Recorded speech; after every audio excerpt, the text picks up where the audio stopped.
Alhamdulillahi Rabbil Alamin wa bihi nasta'in ala umuri dunya wad din. Allahumma salli wa sallim wa barik ala sayyidina Muhammadin wa ala alihi wa sahbihi wa man tabi'ahum bi ihsani ila yaumiddin, amma ba'd. Rabbi shrah li sadri wa yassir li amri wahlul 'uqdatam min lisani yafqahu qawli. Subhanaka la ilma lana illa ma 'allamtana innaka antal alimul hakim. Wala hawla wala quwwata illa billahil aliyyil azim. Ilahana anta maqsudana wa ridhaka matlubana, a'tina mahabbataka wa ma'rifatak. Wa sallallahu ala sayyidina Muhammad wa ala alihi wa sahbihi wasallam. Walhamdulillahi rabbil alamin. Muslimin dan muslimat rahimakumullah. Assalamualaikum warahmatullahi wabarakatuh.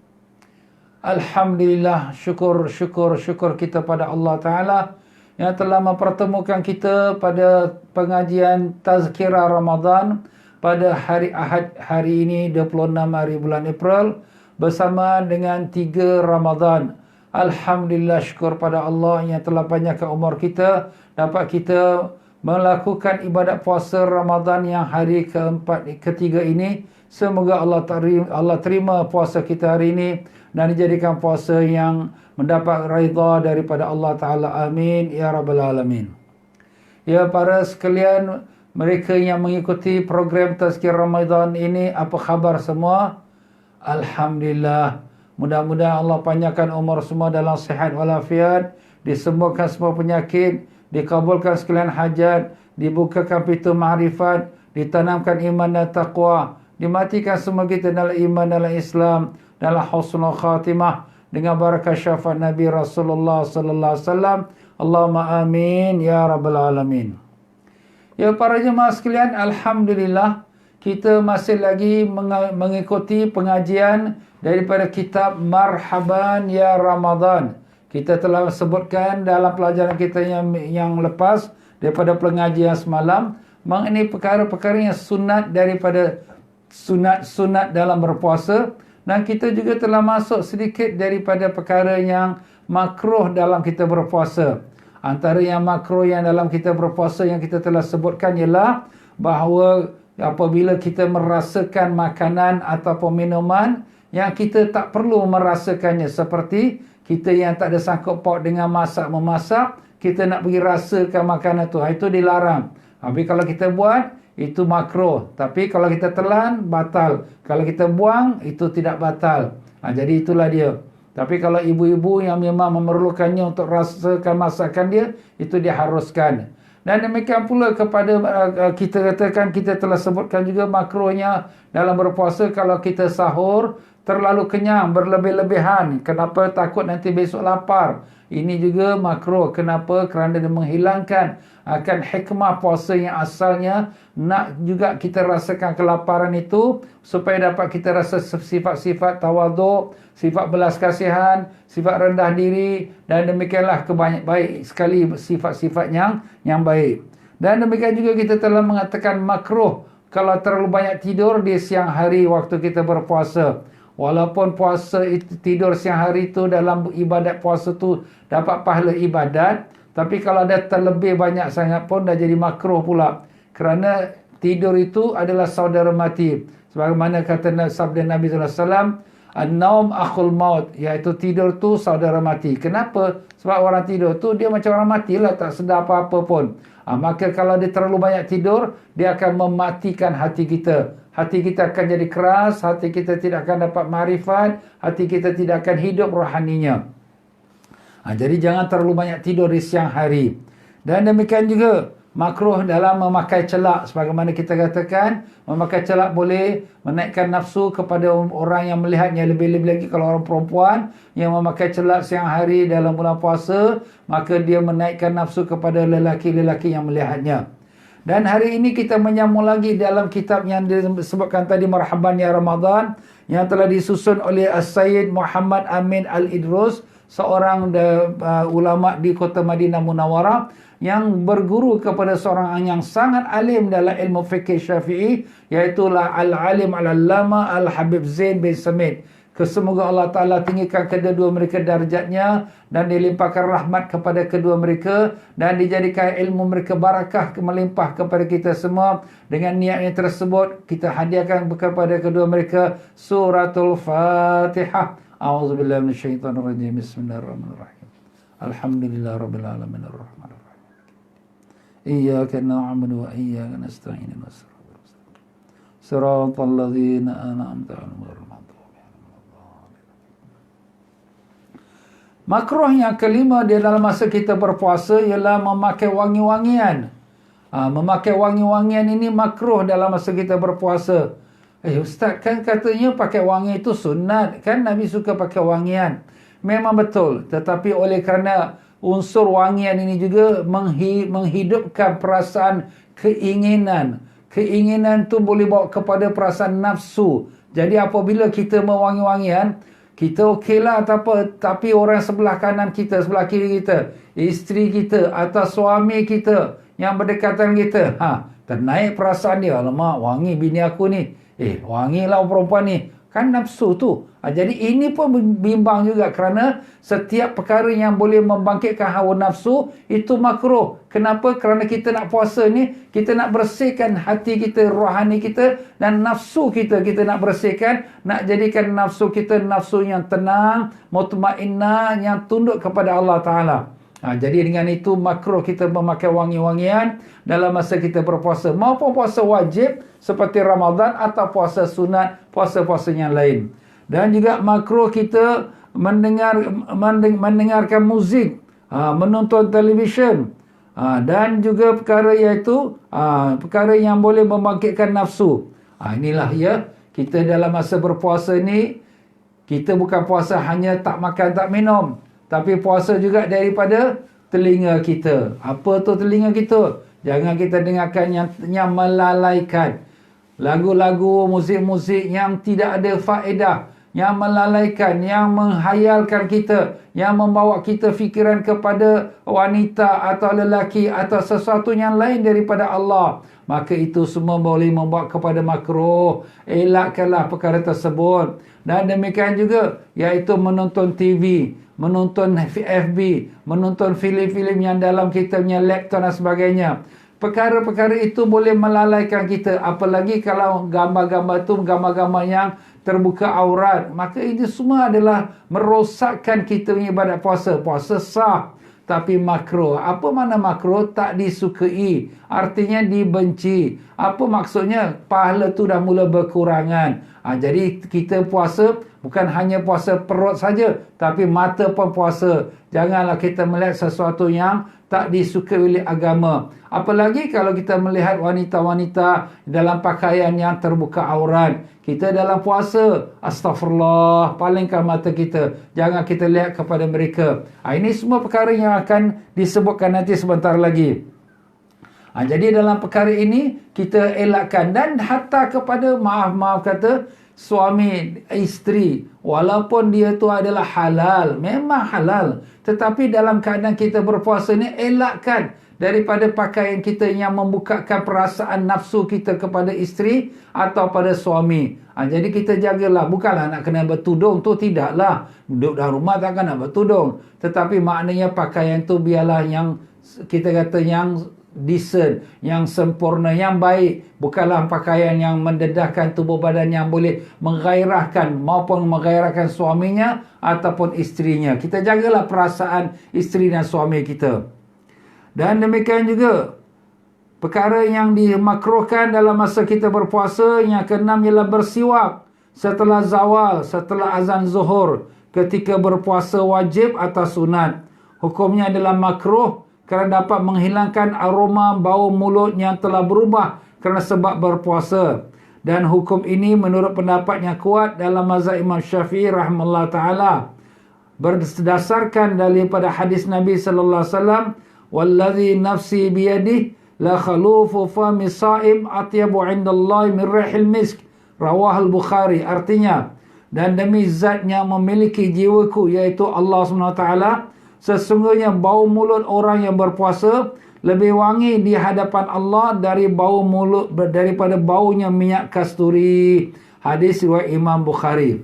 Jadi dalam masalah kita ni berpuasa, kadang-kadang mulut kita ni berbau. Berbau, jadi bila berbau tu mungkin ada orang tak enak. Alamak, kenapa dia ni mulut berbau ni? Jangan kata dia berbau mulut tu, itu di sisi Allah lebih wangi daripada bau kasturi. Inilah sabda Nabi SAW, bau mulut orang yang berpuasa lebih wangi daripada bau kasturi di sisi Allah Ta'ala.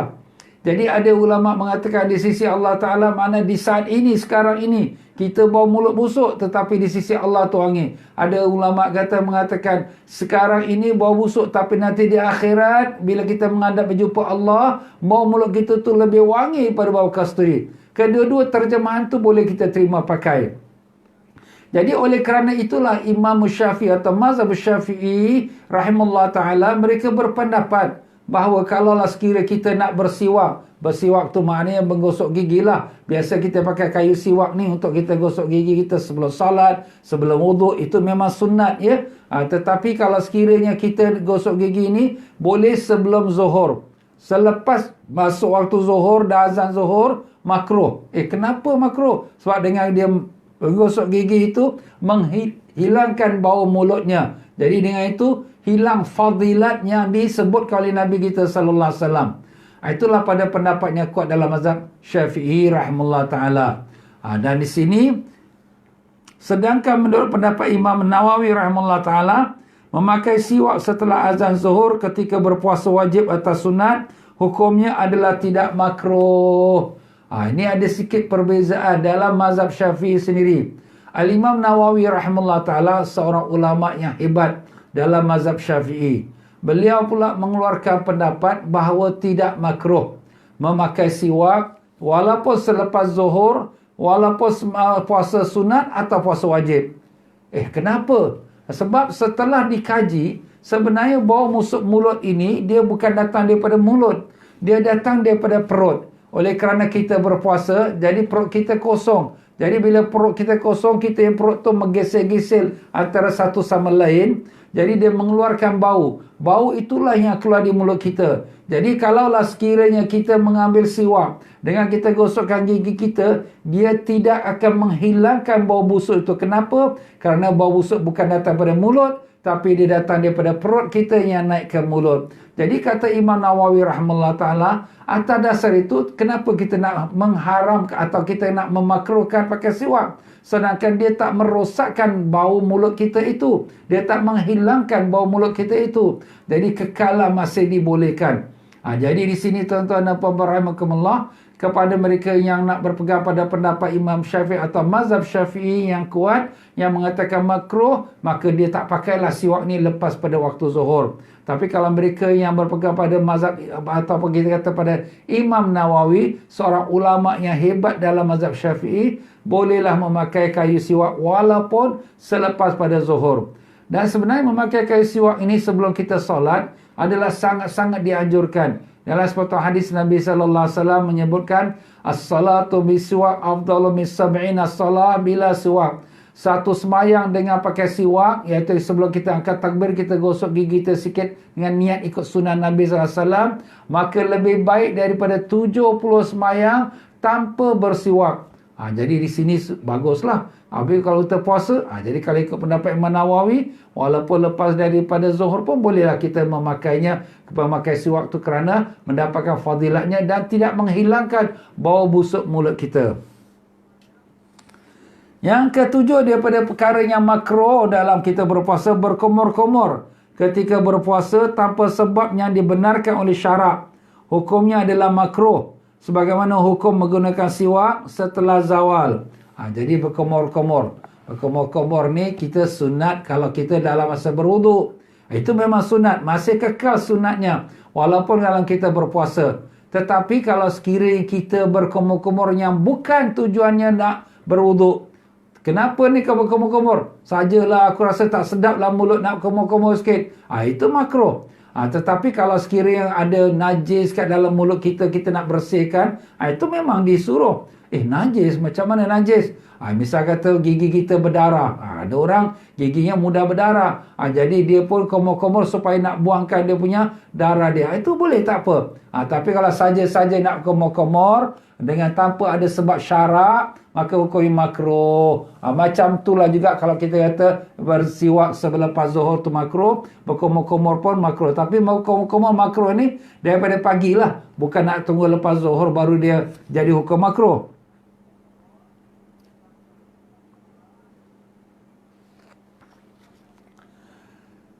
Yang ke-8, perkara yang dimakruhkan dalam kita berpuasa ialah hijamah, iaitu berbekam, mengeluarkan darah kotor. Hukumnya adalah makruh. Jadi kita berbekam.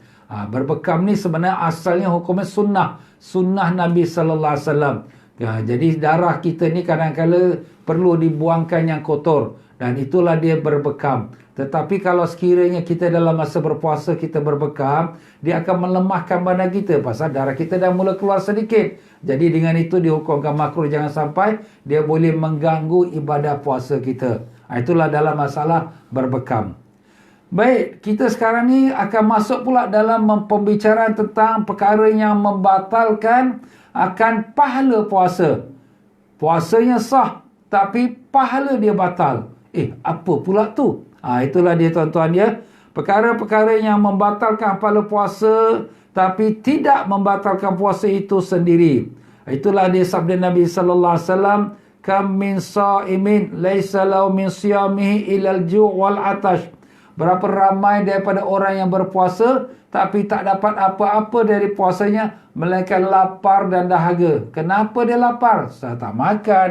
Kenapa dia dahaga? Kenapa tak? Kerana tak minum. Jadi oleh kerana dia tu tak makan, tak minum, lapar, haus. Tetapi pahala tak ada.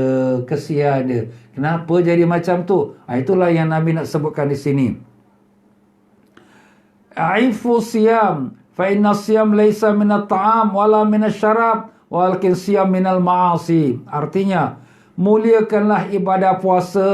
Sesungguhnya puasa bukan hanya dengan tidak makan dan tidak minum, tetapi puasa adalah menahan diri dari maksiat. Hadis riwayat Imam Abu Daud. Jadi makna sini kita kena ingatlah ya, kita puasa tapi jangan kita senang-senang dengan dosa dan maksiat.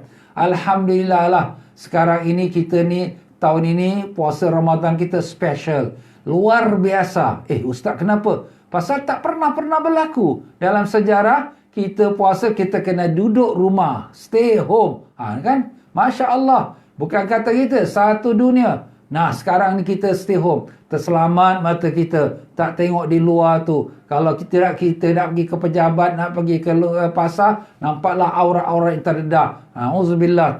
Sekarang mata kita pun dah selamat.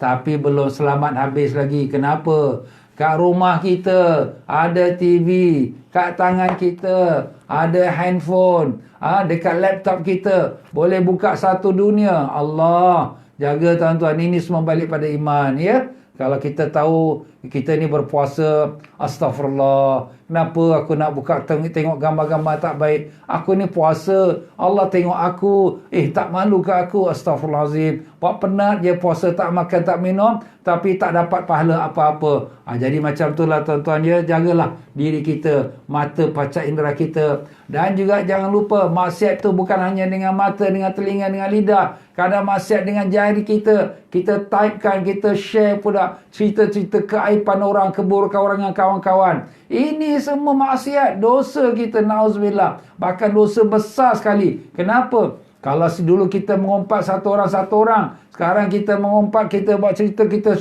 share dengan grup kita. Dan share grup kita ada 20 orang. 20 orangnya dosa semua kita tanggung sama Allah. Na'udzubillah min zalik, jagalah. Kalau kita nak cari pahala pula, kita share pula kita punya program hari ini. Ni program kita tengah on live ni. Kita share pula pada kawan-kawan kita. Kita tagkan kepada grup kita. Supaya apa? Supaya mereka pun dapat ikuti. Kita pula mendapat pahala. Alhamdulillah. Ini pun banyak kemudahannya. Sebenarnya alat-alat komunikasi moden hari ini bukan hanya untuk kita nak bersuka-suka ataupun perkara maksiat. Bahkan untuk ibadat pun boleh kita jadikan dia sebagai alat untuk kita menambahkan pahala dan taat kita kepada Allah Subhanahu Wa Taala. Maka di sini perkara yang di antara yang membawa kita berdosa dalam masa kita berpuasa, bahkan di luar puasa pun. Perkara dosa ni bukan kerana puasa. Dalam puasa, luar puasa, kalau ada dosa tu tetap dosa. Cuma apabila dia dibuat dalam masa kita berpuasa, dia menghilangkan pahala puasa. Tinggallah puasa tu hanya lapar dan dahaga. Hukum pertama, melakukan ghibah, mengumpat, namimah, mengadu domba atau kizib, menipu atau maksiat-maksiat lainnya. Apakah dapat membatalkan puasa atau hanya sekadar membatalkan pahala puasa sahaja? Ini ada sedikit pertanyaan dan perbezaan pendapat ulama. Jadi dosa-dosa ini yang kita buat dalam masa kita berpuasa, apakah dia membatalkan pahala ataupun membatalkan pahala dan batal puasa sekali? Inilah dia ada 3 pendapat di sini. Pendapat pertama, menurut pendapat yang kuat dalam mazhab Syafi'i rahimahullah ta'ala, dapat membatalkan pahala puasa dan tidak membatalkan puasa. Pahala puasa batal. Tak ada apa engkau. Kosong, zero. Tapi puasanya sah. Nak kena qada? Tidak. Jadi itulah dia ya. Dalam pendapat Imam Syafi'i yang kuat sekali, kalau orang yang buat dosa dalam masa dia berpuasa, pahalanya batal, tetapi tidaklah batal puasanya. Dan pendapat kedua, pendapat Imam Al-Auza'i rahimahullah ta'ala mengatakan, dapat membatalkan pahala puasa dan membatalkan puasa. Dua-dua batal. Allah. Ini Imam Auza'i. Nah, ini pendapat yang kuat di sisi ulama-ulama tasawuf. Ulama tasawuf mengatakan kalau ada macam tu, pahala puasa tak ada, puasa dia pun batal. Sebab memang ada hadis-hadisnya juga. Tapi itu satu pendapat lah. Jadi kita ambil dari segi syariat. Syariat dia punya rukun puasa dah betul. Dia niat. Dia jauhkan diri pada perkara yang membatalkan puasa daripada terbit matahari sampai tenggelam matahari, puasa dia sudah sah. Tapi kerana dia buat dosa maksiat, pahala tak ada. Jadi itu kita jauhkanlah diri daripada dosa dan maksiat itu. Na'udzubillah. Dan pendapat ketiga menurut Al-Imam Azra'i, terkena dosa ghibah, mengumpat, akan tetapi tetap mendapat pahala puasa dan tidak membatalkan puasa itu sendiri. Jadi maknanya di sini ada pendapat ketiga. Di sini Imam Azra'i dia mengatakan yang berdosa tu pahala mengumpat. Umpamanya kalau dia mengumpat, tapi pahala puasa dapat dan puasanya masih sah. Itu pada pendapat yang ketiga. Tapi pendapat yang paling kuat sekali dalam mazhab Imam Syafi'i, pahala puasa batal, tapi puasanya masih dikira sah. Jadi itulah dia tentang perkara masalah kita mengumpat. Jadi sebagaimana saya katakan tadi, mengumpat sekarang ini bukan hanya dengan lidah saja, bahkan dengan kita typekan kita kat handphone kita, kat Facebook kita, kat Instagram kita. Ini semua boleh membawa kepada dosa mengumpat. Apa tu mengumpat? Mengumpat tu menceritakan keburukan seseorang. Itu mana mengumpat? Di belakang dia. Ada pernah juga Nabi kita Rasulullah SAW melalui satu kumpulan sahabat-sahabat Nabi SAW yang sedang menceritakan keburukan sahabat yang lain. Nabi SAW kata, jangan kamu mengumpat. Kemudian mereka jawab, ya Rasulullah, yang kami cakap ini betul ya Rasulullah. Maka Nabi SAW jawab, kalau yang kamu kata itu betul, itulah namanya mengumpat, iaitu menceritakan keburukan saudara kita. Ustaz, saya cakap ni betul Ustaz, memang dia buat macam ini. Dia ni memang kaki Arab, memang dia ni kaki perempuan, dia kaki judi. Kita cakap ni betul. Yalah, kau cakap tu keburukan dia. Kau cerita kat belakang dia. Jadi kau ni sekarang sudah mengumpat. Dah berdosa dah ni. Tetapi kalau dia tak mengumpat, Nabi sambung lagi. Kalau kamu yang kata tu tidak benar, kalau kamu kata tu benar, itu mengumpat. Kalau yang kamu kata tu tidak benar, itu adalah fitnah. Fitnah pun dosa juga. Dia ni orang baik, dia ni sembahyang, dia ni tak buat ibadat, tak buat maksiat. Kita pula pandai-pandai kata dia ada simpan perempuan. Kita pula pandai-pandai kata dia tu kaki botol. Kau ni mengata orang dia ni tak buat apa-apa. Itu sudah fitnah. Al-fitnatu asyaddu minal qatl, kata Allah Ta'ala.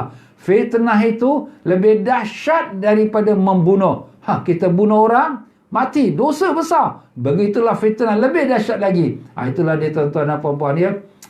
Jagalah sudah.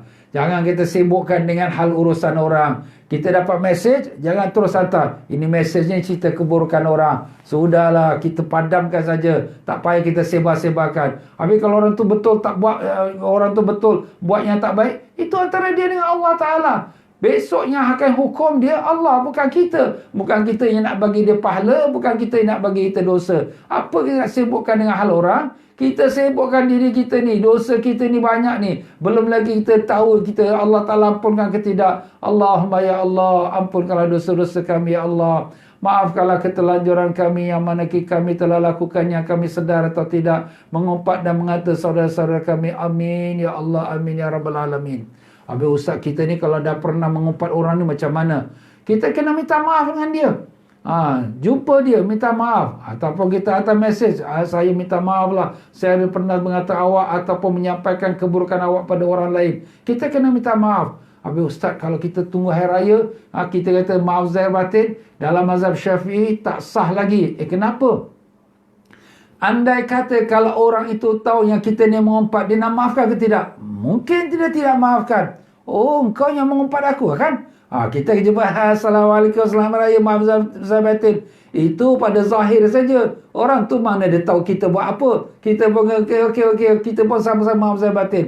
Tapi kita dalam mazhab Syafi'i rahimahullah ta'ala, kita kena beritahu dia apa kesalahan kita dengan dia. Minta maaf lah ya, saya dulu ada mengumpat awak, ada mengata awak. Saya tak tahu, saya pun bodoh masa tu terikut-ikut orang. Minta maaf lah. Ya, awak yang mengumpat saya. Dia pun bagi kita $5 kat muka kita. Tak apa, $5 kat muka kita lagi bagus daripada besok masuk neraka. Na'udzubillah min zalik. Lagi dahsyat lagi. Neraka punya dahsyat tu 500 tahun. Sebelum sampai pintu neraka, sudah rasa panas, tak tahan. 500 tahun. Gambarkan kalau orang yang dalam neraka tu sendiri. Allahumma ya Allah, bulan Ramadan, bulan yang kau janjikan untuk melepaskan hamba-hambamu dari neraka. Kami mohon padamu ya Allah, jadikanlah kami semua daripada golongan yang kau lepaskan pada neraka-Mu ya Allah, dengan berkat syafaat Nabi sallallahu alaihi wasallam. Allahumma amin ya rabbal alamin. Ya tuan-tuan dan puan-puan ya, bulan Ramadan ini bulan Allah bebaskan seseorang hamba dari neraka. Dalam hadis Nabi sallallahu alaihi wasallam menyebutkan, setiap hari, setiap malam daripada bulan Ramadan, Allah merdekakan 1000 hambanya dari neraka. 1000 menit orang ni sudah garanti dah masuk neraka. Tapi Allah padamkan nama dia, tak masuk neraka. Dan pada malam terakhir Ramadan, iaitu malam 30 atau malam 29 Ramadan, Allah Ta'ala membebaskan sebanyak mana yang sudah dibebaskan sepanjang bulan Ramadan, dibebaskan pula lagi pada malam akhir Ramadan. Itulah daripada malam Lailatul Jaizah, itu malam Idul Fitri. Jadi tuan-tuan dan puan-puan ya, setiap hari mintalah kepada Allah. Ya Allah, lepaskanlah kami, ibu bapa kami, datuk nenek kami, guru-guru kami, adik-beradik kami, pakcik-makcik kami, mereka yang telah berbuat baik pada kami. Lepaskanlah kami dan mereka semua, ya Allah, dari azab neraka-Mu, ya Allah. Dengan berkat syafaat Nabi sallallahu alaihi wasallam. Allahumma amin ya rabbal alamin. Jangan kita malas minta pada Allah Ta'ala. Kita ni sekarang hidup ni umur pun tak tahu berapa lama. Dan bila kita mati, na'udzubillah, kalau duduk dalam neraka, satu hari dalam neraka seperti 1000 tahun kita kat dunia. Padahal umur kita 100 tahun pun tak ada. Jadi minta Allah lepaskan kita pada neraka. Rabbana atina fid dunya hasanah wa fil akhirati hasanah wa qina azabannar. Ya Allah, berikanlah kami kebaikan dunia dan kebaikan akhirat, dan lepaskanlah kami semua daripada neraka. Amin ya rabbal alamin. Jadi begitulah dia rahimakumullah, para jemaah yang dimuliakan Allah. Kita janganlah mengumpat, jangan mengata orang. Jangan kita pedulikan apa hal-hal orang. Kalaulah sekira orang tu baik, kita jadikan dia sebagai contoh untuk kita ikutinya. Kalaulah orang tu yang tak baik, itu antara dengan Allah. Kita jauhkan diri kita daripada sifat-sifat yang tidak baik itu. Nah, sekarang kalau ada orang mengumpat kepada kita, apakah kita nak buat? Al-Imam Hasan Basri rahimahullah ta'ala, apabila dia dapat berita ada orang mengumpat kepadanya, maka dia bawakan hadiah, pergi jumpa pada orang tersebut. Dan dia pun katakan, ini hadiahku pada engkau, kerana aku dengar engkau telah hadiahkan pahala engkau kepada aku. Masya Allah. Bukannya dia marah, tapi dia memberi hadiah pula. Memang betul tuan-tuan dan puan-puan. Sebab bila orang yang mengumpat ni, dia punya pahala dia bagi pada kita. Nah, kita punya dosa pula diambil. Na'udzubillah, na'udzubillah. Janganlah kita buat kerja bodoh tu, tuan-tuan dia. Jadi kalau orang yang mengumpat kita, jangan kita marah. Oh, dia tu kata aku ya. Nanti dia. Jangan. Kita jumpa dia, terima kasih. Ustaz, kalau kita cakap macam tu, nanti dia marah kita. Kalau marah kita, tak salah. Tak payah jumpa pun tak apa. Tapi kalau kita berani, kita jumpa, cakap terima kasih. Kau telah hadiah aku pahala. Hadiah apa? Aku dengar orang kata kau ada kata-kata aku. Jadi aku nak terima kasih lah pada engkau. Itulah dia, tuan-tuan dan puan-puan. Dan demikian pula daripada Imam Abu Umamah rahimahullah ta'ala berkata, sesungguhnya seorang hamba akan diberikan kitabnya amalannya pada hari kiamat. Dan akan terlihat di dalamnya pahala amalan-amalan tersebut. Sedangkan dia tidak pernah melakukan segala perkara tersebut di dunia. Maka dia bertanya pada Allah, ya Allah, dari manakah pahala amalan-amalan ini? Maka Allah menjawab, dari orang-orang yang telah mengumpat-Mu. Masya Allah, tuan-tuan. Kita dapat pahala free saja. Sebab tu kalau orang nak mengumpat kita, jangan kita marah. Kenapa? Dia bagi kita pahala free. Kita tak pernah pergi haji, tapi dapat pahala haji. Kita tak pernah pergi umrah, dapat pahala umrah. Kita tak pernah puasa Senin Khamis, tapi dapat pahala puasa Senin Khamis. Macam mana ni? Banyak sangat aku dapat pahala ni. Di depan mahkamah Allah. Kita pun tanya Allah. Allah kata, si anu tu mengumpat kau, dia dah pernah pergi haji. Si anu tu mengumpat kau, dia dah pernah pergi umrah. Si anu tu mengumpat kau kerana dia selalu rajin puasa Senin Khamis. Alhamdulillah. Jadi orang yang mengumpat kita ni, sebenarnya dia hadiahkan kepada kita pahala ibadah dia. Jadi janganlah kita marah mereka. Bahkan kita ucapkan terima kasih. Habis Ustaz kesian pula dia dapat dosa pula kerana kita. Kalau kita nak lebih baik lagi, kita maafkan mereka. Tak apalah. Mereka ni tak tahu. Mereka ni masih terikut-ikut nafsu mereka. Tak apalah, aku maafkan mereka. Ini lebih lagi besar lagi pahalanya. Kenapa? Sebab satu masa Rasulullah SAW sedang duduk dalam halaqah pengajian. Jadi dalam masjid. Dan ada lalu satu orang pemuda di belakang masjid. Nabi kata ini pemuda ahli syurga. Orang semua tengok. Wah, dia ni ahli syurga. Kemudian besok petang, Nabi sedang mengajar lagi dalam masjid. Pemuda tu lalu lagi. Kemudian Nabi kata, ini orang ahli syurga. Orang tengok, budak semalam jugalah. Kemudian pada hari ketiga pun macam tu juga. Jadi seorang sahabat Abdullah bin Umar radhiyallahu an, dia rasa tak puas hati. Kenapa ni orang ni dapat janjian Nabi ahli syurga, mesti ada satu amalan dia. Jadi Abdullah ni datanglah ke rumah orang ni, dia ikut kat belakang sampai kat pintu orang tu dah masuk ke dalam. Tuan rumah masuk dalam, dia pun ketuk pintu. Kemudian dia pun kata, tuan rumah, saya ni sebenarnya ada bergaduh pula dengan isteri saya. Saya nak minta izin nak bermalam di rumah tuan selama 3 hari. Dalam Islam, kalau kita didatangi tetamu, wajib kita layan dia selama 3 hari, 3 malam. Lebih pada 3 hari, 3 malam, kita boleh halau dia keluar. Permit dah habis dah. Itu dia, tuan-tuan. Jadi Abdullah ni duduk kat rumah, dah tengok orang ni ibadat, apa dia buat. Sampailah hari yang keempat, dah habislah hari 3 tu. Hari keempat dia nak keluar lah. Dia pun kata, wahai saudara, sebenarnya saya tak ada apa-apa dengan isteri saya. Cuma saya ni dalam masjid Nabi, sedang kita dalam halaqah dengan Nabi SAW. Kau jalan di belakang masjid 3 hari turut-turut. 3 hari turut-turut Nabi kata kau ni ahli syurga. Jadi aku ni datang nak tengok apa amalan kau yang istimewa, yang Nabi sampai janji menjaminkan kau ahli syurga. Kata dia, yang kau nampak itulah dia. Aku semayang, aku wirid, aku zikir, aku baca doa. Tak ada apa-apa lagi lebih pada tu. Abdullah pun merasa dengan hampa, dia pun dah tengah nak keluar rumah. Tengah nak keluar rumah, maka pemuda kata, nanti dulu. Aku ada satu perkara yang aku nak bagi tahu. Apa dia? Setiap malam sebelum aku tidur, aku fikirkan apa yang telah berlaku pada diriku sepanjang hari. Siapa-siapa yang ada buat kesalahan pada aku ke, mengata ke, mengumpat ke apa, aku maafkan mereka. Mungkin inilah dia amalan yang Allah Ta'ala memberikan aku janji syurga dalam hidup-hidup ini. Allah. Nampak tuan-tuan? Sembahyang semua orang sembahyang. Puasa semua orang puasa.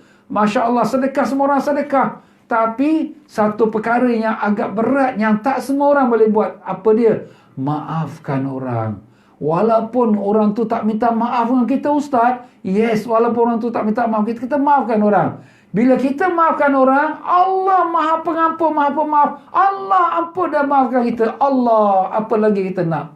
Kita nak pengampunan Allah. Besok ke akhirat, orang tu buat dosa yang kita masuk neraka, orang tu buat dosa masuk neraka. Apa yang kita dapat? Kita tak dapat apa-apa. Tetapi dengan kita maafkan orang, kita dapat pengampunan Allah. Kita dapat syurga Allah Ta'ala. Masya Allah. Allahumma ya Allah, kami mohonkan pengampunan darimu. Dan kami mohonkan syurga daripada-Mu. Dan kami mohon lindung daripada api neraka-Mu. Ashhadu an la ilaha illallah. Astaghfirullah. Nas'alukal jannata wa na'udzubika minan nar.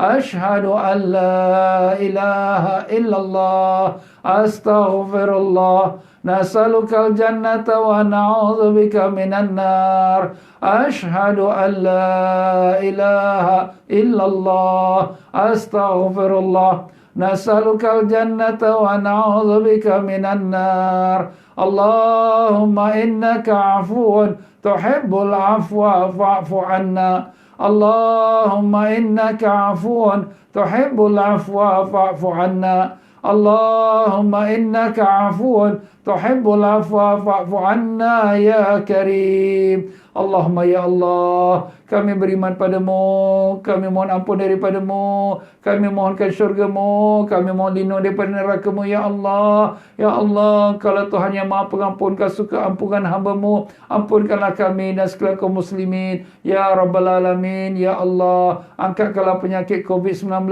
ini pada negara kami dan semua negara-negara jiran kami dan semua negara-negara Islam dan yang bukan Islam seluruh dunia ya Allah. Amankanlah kami semua ya Allah daripada penyakit yang kami bimbangkan ini ya Rahman. Sembuhkanlah mereka yang terkena dengan penyakit ini ya Allah. Berilah kekuatan kepada mereka yang berada di barisan hadapan untuk mengobati orang yang terkena dengan penyakit ini ya Rahim. Dengan berkat syafaat Nabi Rasulullah SAW, terimalah akan puasa kami hari ini dan seterusnya, dan berikanlah kami kekuatan untuk menyempurnakan puasa Ramadan tahun ini dan menyempurnakan salat tarawih setiap malam dan bangun qiyamul lail setiap malam dan dapat membaca Quran dan mengkhatamkan Quran. Ya Allah, terimalah doa kami. Rabbana atina fid dunya hasanah wa fil akhirati hasanah wa qina adzabannar. Wa sallallahu ala sayyidina Muhammad wa ala alihi wasallam. Walhamdulillahi rabbil alamin.